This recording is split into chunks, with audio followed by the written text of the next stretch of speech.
नमस्कार दोस्तों, स्वागत है हमारे इस YouTube चैनल पर। आज के इस वीडियो में हम जानेंगे चंपारण सत्याग्रह के बारे में और तिनकटिया पद्धति के बारे में। तो पहले जानेंगे चंपारण सत्याग्रह क्यों, कब, कैसे और उसके साथ जुड़े हुए कुछ अन्य महत्वपूर्ण फैक्ट जहाँ से आपके प्रतियोगी परीक्षाओं में महत्वपूर्ण क्वेश्चन बन सकते हैं। तो सबसे पहले देखते हैं चंपारण सत्याग्रह। चंपारण सत्याग्रह कब हुआ था? तो यह 1917 में हुआ था। कहाँ हुआ था? तो चंपारण बिहार में हुआ था। बिहार में एक क्षेत्र है चंपारण, वहाँ पर हुआ था। क्यों हुआ था, इसका कारण क्या था? तो इसका सबसे जो प्रमुख कारण है, या फिर आपसे एक नंबर क्वेश्चन पूछा जाए तो इसका प्रमुख कारण था तिनकटिया पद्धति। ये पद्धति क्या थी? यदि इसे हम सही मायने में समझें तो ये ऐसा कहा जाता है कि किसानों को अपनी भूमि के 3/20वें भाग पर नील की खेती करना अनिवार्य था। यह अंग्रेजों के द्वारा बनाई गई पद्धति थी और इसे ही नाम दिया गया तिनकटिया पद्धति। अब इसे तीन कठिया, यदि तीन कठिया को आप अलग अलग करेंगे तो कहा जाता है तीन कट्ठे। तो कट्ठे क्या होते हैं ये हम थोड़ा सा समझ लेते हैं। कट्ठे बेसिकली आप ऐसा समझ सकते हैं कि ये जमीन की एक पैमाना था जिसे जमीन मापी जाती है, जैसे आज वर्तमान में मापी जाती है। जैसे एक हेक्टेयर में होता है 2.4711 एकड़। हेक्टेयर से आप सभी वाकिफ है और एकड़ से भी आप सभी अच्छी तरह से परिचित है। एक एकड़ में कितनी जमीन होती है? तो एक एकड़ में होती है 1.62 बीघा। बीघा हमारे मालवा क्षेत्र में चलती है, आप अच्छी तरह से जानते होंगे। अब इस एक बीघा को भी और छोटे छोटे भागों में बांटा गया था।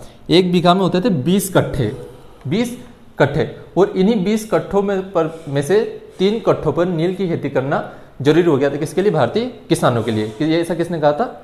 अंग्रेजों ने कहा था। अब इसका दुष्परिणाम क्या होता कि जो किसान थे उनको मजबूरी थी उनकी कि उनकी भूमि के जो 3/20वें भाग पर नील की खेती करना अनिवार्य था। अब किसान परेशान थे क्योंकि यदि आप लगातार एक ही फसल को आप जमीन में उगाएंगे या उसका उत्पादन करेंगे तो जमीन की उर्वरता दिन प्रतिदिन कम होती चली जाएगी। एक तो प्रमुख कारण यह था। और जो नील का पौधा होता था उसकी जड़ें जमीन में काफ़ी गहराई तक जाती थी। वो गहराई में जाने के कारण होता यह था कि उसके जो पोषक तत्व थे जमीन के, मिट्टी के, वह एक बार में ही वह चूस लेता था, समाप्त कर देता था।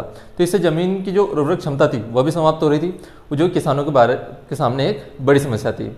अब जो अंग्रेज लोग किसानों से नील खरीदते थे उसे भी काफ़ी कम दाम में दे देते, किसानों को काफ़ी कम पैसा दे देते कि भैया इतने में खुश रहो, हमें ज़्यादा पैसा कमाने दो। अंग्रेज आए इसलिए थे, लालची थे साले, ठीक है, सॉरी फॉर दैट। बाकी अंग्रेज लोग यहाँ से कम दाम में खरीदते थे, यूरोप में जाकर बेचते थे। अच्छा, अब इस बीच क्या हुआ? अच्छा चल रहा था इनका धंधा वंदा। अब जर्मनी में इस टाइम पे सिंथेटिक नील की खोज हो गई थी जो कि मार्केट में आसानी से उपलब्ध थी और सस्ती थी। तो फिर क्या हुआ? अंग्रेजों ने सोचा कि भैया यार अब तो अपना कारोबार ठप हो जाएगा, तो ऐसा करते हैं जितना ज़्यादा हो सके भारत से पैसा कमाते हैं। तो उन्होंने और ज़्यादा पैसा लेना शुरू कर दिया और कहा कि यदि आप तिनकटिया पद्धति को छोड़ना चाहते हैं, मतलब आप नील की खेती करना नहीं चाहते, तो उन्होंने एक कानून बनाया था जिसे लगान कानून कहा जाता था। लगान कानून।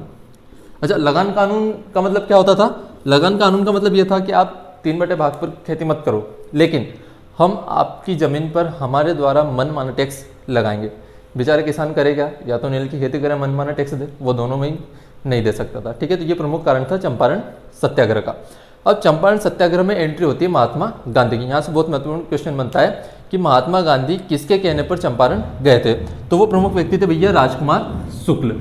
ये क्वेश्चन एक बार पूछा भी गया है, मध्य प्रदेश की व्यापम के एग्जाम में शायद पूछा भी गया है कि महात्मा गांधी किसके कहने पर चंपारण गए थे? तो महात्मा गांधी वहाँ के लोकल नेता थे चंपारण के, राजकुमार शुक्ल के कहने पर कहाँ गए थे? चंपारण गए थे। दूसरा महत्वपूर्ण फैक्ट इसी चंपारण सत्याग्रह से जुड़ा हुआ कि इसी सत्याग्रह के दौरान रविंद्रनाथ टैगोर ने गांधी जी को महात्मा की उपाधि दी थी। महात्मा की, ये तो बच्चे को मालूम है कि रविंद्रनाथ टैगोर ने महात्मा गांधी को महात्मा की उपाधि दी थी, लेकिन कब दी थी? वह किस सत्याग्रह के दौरान दी थी? तो चंपारण सत्याग्रह के दौरान दी थी। दूसरा आपसे क्वेश्चन पूछ ले भैया कि बताइए चंपारण सत्याग्रह सफल था या असफल था? तो ये सफल था, और सफल होने के कारण ये थे कि गांधी जी ने अंग्रेजों के सामने कुछ अपनी मांगे रखी थी। मांगे क्या रखी थी? कि भैया जो आपने मनमाना टैक्स वसूला है, अवैध रूप से जो पैसे लिए हैं किसानों से, वो उन्हें वापस कर दिया। अब अंग्रेज भैया थे तो लालची, ऐसा कैसे पैसा देते भैया? तो उन्होंने क्या किया कि सुनो गांधी जी, हम पूरा पैसा तो नहीं देंगे, बाकी आपके कहना भैया हमें और भी रहना है यहाँ पे। तो उन्होंने कहा कि हम 25% जो लगान राशि थी उसका 25% हम किसानों को वापस कर देंगे। तो ये क्वेश्चन भी पूछा जा सकता है कि चंपारण सत्याग्रह के दौरान अंग्रेजों ने कितने प्रतिशत राशि किसानों को लौटाया था? तो वह 25% राशि। आई होप कि आपको आज का वीडियो अच्छा लगा हो तो प्लीज़ चैनल को सब्सक्राइब करें, वीडियो को लाइक करें। Thank you.